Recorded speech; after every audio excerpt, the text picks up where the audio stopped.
What's up and how's it going? Let's go ahead and dive on in. So, in this last and final training, don't worry, there'll be plenty of resources and bonus trainings as well if you're still feeling like you could use a little bit of support. So, in this next training, we're going to be talking about the benefits of food logging. I know this is intuitive eating, but we're going to be talking about the benefits of food logging, the different types of logs, because I am going to help you with a type of log that is really beneficial for intuitive eating. Recall who intuitive eating is for, so double, triple checking to make sure that if you are going to be intuitive eating, it depends on what your goals are, if it's going to be beneficial for you, and then kind of what to do going forward, like how to actually and truly implement this and make this part of your life so that it doesn't matter where you are, who you're with, what's going on, how stressed you are, whatever. Like this can truly become part of who your life and part of who you are. So with that being said, I did want to go ahead and start with the benefits of food logging. So food logging, I know for a lot of women has a negative connotation, right? Like, I don't want to get bogged down. I don't want to get too obsessive. I don't want to get too controlling. I don't want to get too whatever with it. And those are valid concerns. Do I think food logging is for everybody? No, because it can trigger those things. But in general, I do like to view food logging as having a lot of benefits to it, like so many benefits, such as raising awareness. So my clients I have a high level one-on-one health coaching program, right? That is it's a 6 month, really foundational health coaching program where we are talking about customized nutrition targets, customized fitness, etc. Like it's high level health coaching.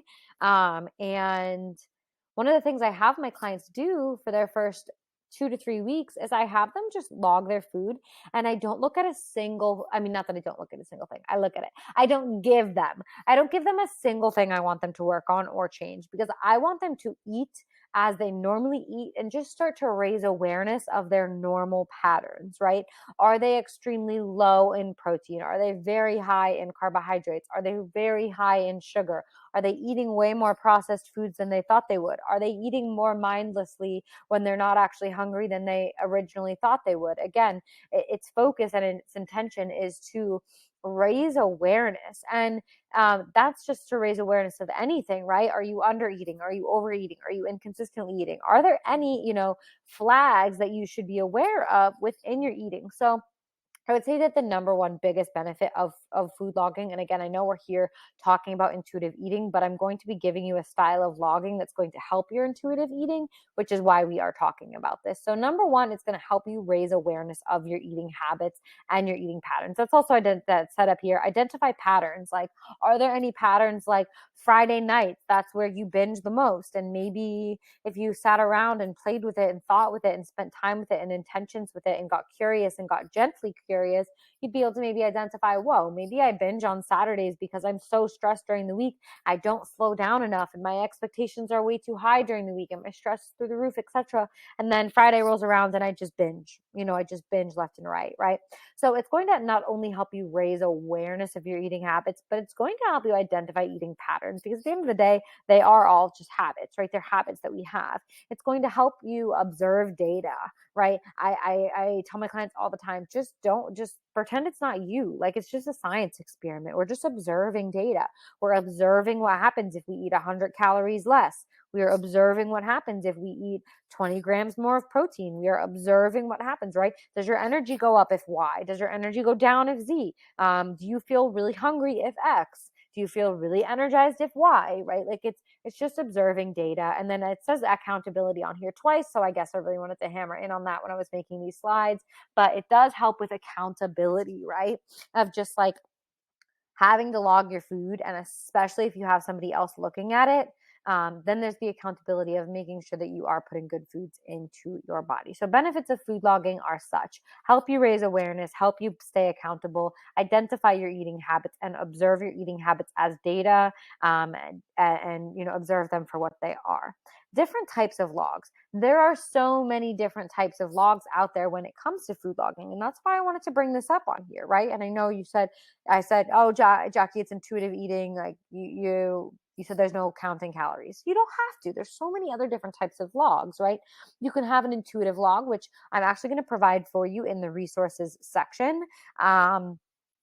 Calories and macros. Yes, you can track your calories. Yes, you can track your calories and your macros. Yes, you can do photos. I've heard of people, and I've offered this for my clients every so often. They get really bogged down by their color, by their numbers, and they just can't, they need a week or two off from their numbers. I say, okay, no big deal. Just take a picture of your meals and your snacks and send that over to me. That's also a different type of a log.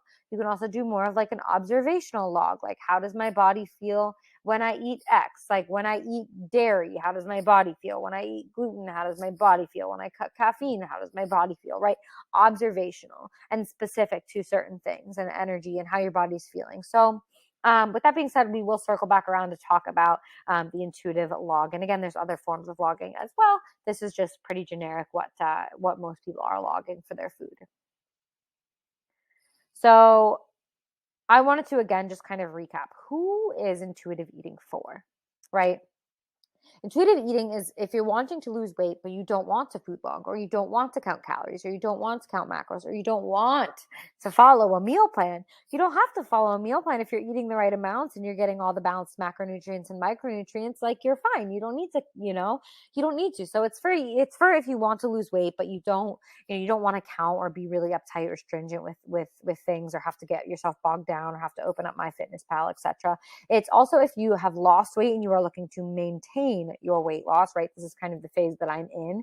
If you don't want to follow a diet, you don't want to track calories, we talked about that. Or in general, if you want to improve your eating habits and improve your general health. So what's next? What do you do now? So let's go ahead. We are going to cover some resources that I will be providing for you. And then this is your journey, right? There's some bonus exercises, some bonus videos, some bonus trainings that'll be linked up in ClickFunnels, which is where your course is. But let's go ahead and cover what these resources are. So number one, I'm going to be giving you a Breaking the Chain worksheet. So let's go ahead and talk about what that one is.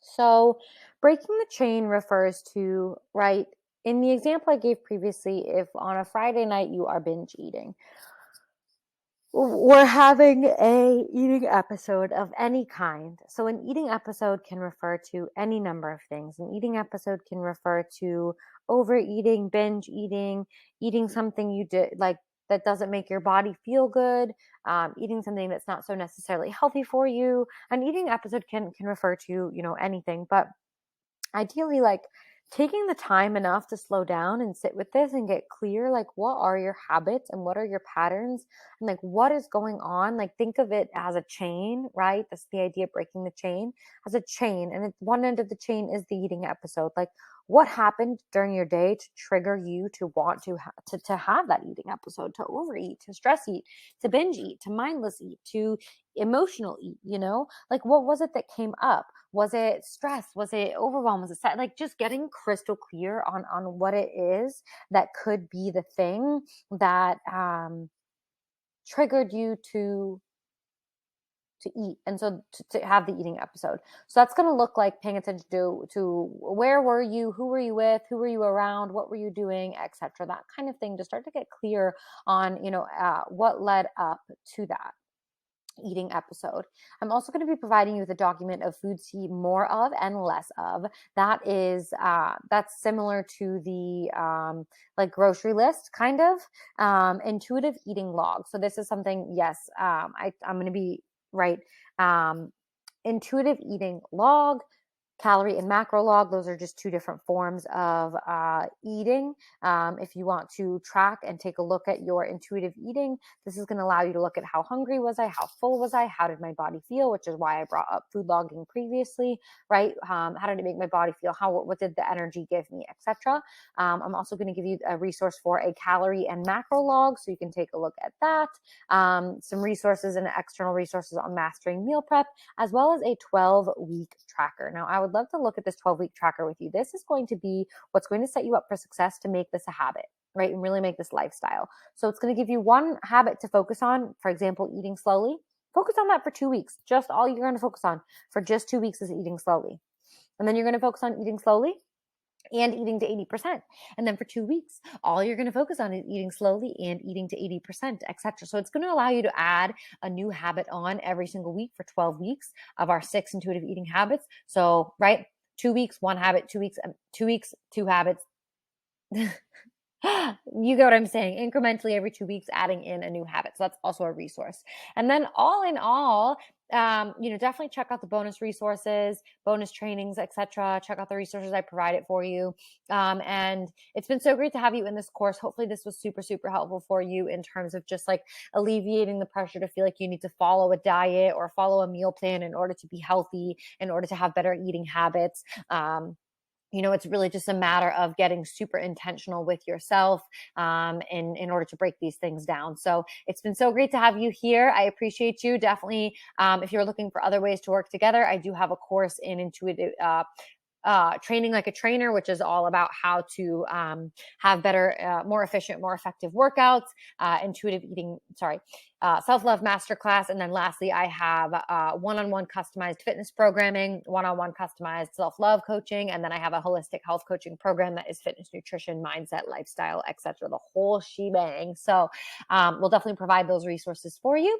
And I hope to hear from you and to hear how this course was for you.